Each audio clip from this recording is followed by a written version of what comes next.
Hi, my name's Steve Cunial and I'm the President of the New South Wales Apiarists Association. I'd like to welcome you to the New South Wales Apiarists Association presentation for the Tokau Field Day, which is Australia's longest running beekeeping field day, now in its 42nd year.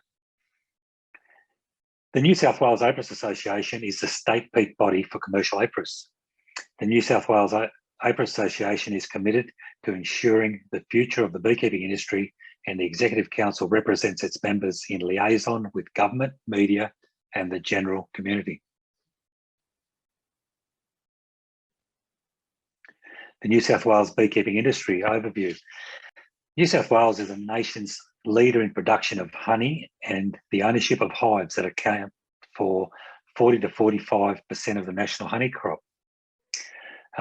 New South Wales beekeepers contribute $129 million in national gross value of honey and associated bee products at the farm gate, and $36 million annually to the New South Wales economy from the value of honey and associated bee products.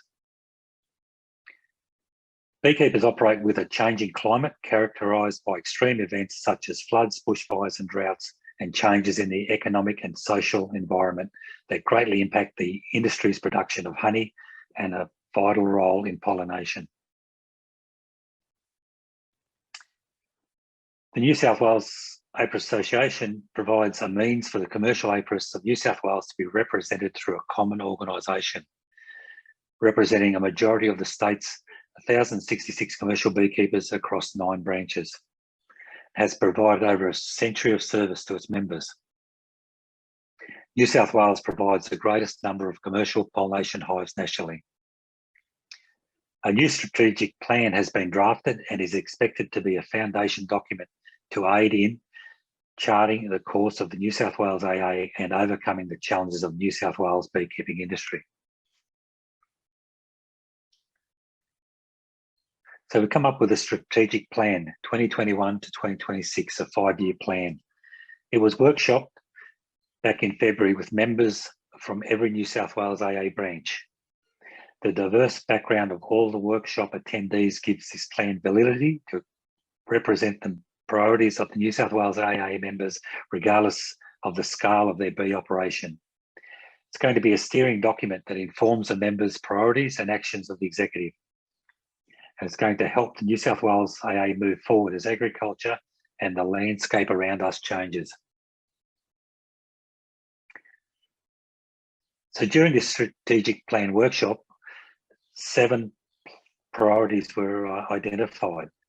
So we come up with resources, communication, biosecurity, New South Wales AA and Industry, pollination, research and development and training. So resources. We require increase the access to native forested areas currently unavailable to industry. We need to increase the planting of bee-suitable plant species such as trees, crops and shrubs on farmland to benefit honeybees and farmers. We need to lobby to allow the replacement of infrastructure to enable access to floral resources. Communication. It was identified that connecting with New South Wales AA members, commercial and amateur beekeepers needed to be improved. We need to educate and engage with the New South Wales community and need to connect with the consumer to buy Australian products. Biosecurity. There needs to be a push for better beekeeping practices. Increase compliance is required to decrease the AFB, and control and disease and educate beekeepers in enforcing compliance while supporting research. Education to minimise exposure to AFB, chalk brood and varroa in the event that it arrives on our shores. New South Wales and Industry. We need to improve members' understanding of the New South Wales AA. Incentives possibly for new entrants. Investigate synergies by combining activities and develop a media campaign about the benefits of beekeeping. Pollination, a very important topic. So we go back to the number one item, we need resources before pollination. As more hives become required for pollination, we need these resources to be able to breed up strong bees to fulfill these pollination contracts. We need to campaign against the use of pesticides and insecticides that affect the health and vigour of New South Wales honeybees. And very importantly, we need varroa preparedness training so that in the event that it does arrive on our shores, beekeepers will be prepared and able to get through. The aim is to have 90% of beekeepers trained in varroa.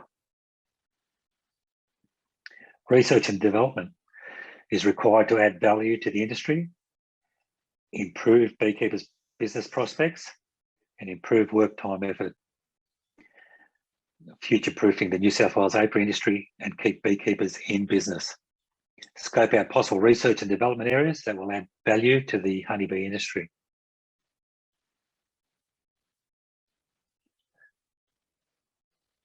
Another item was a development and training program. Increase industry participants, branch training, and promote good governance.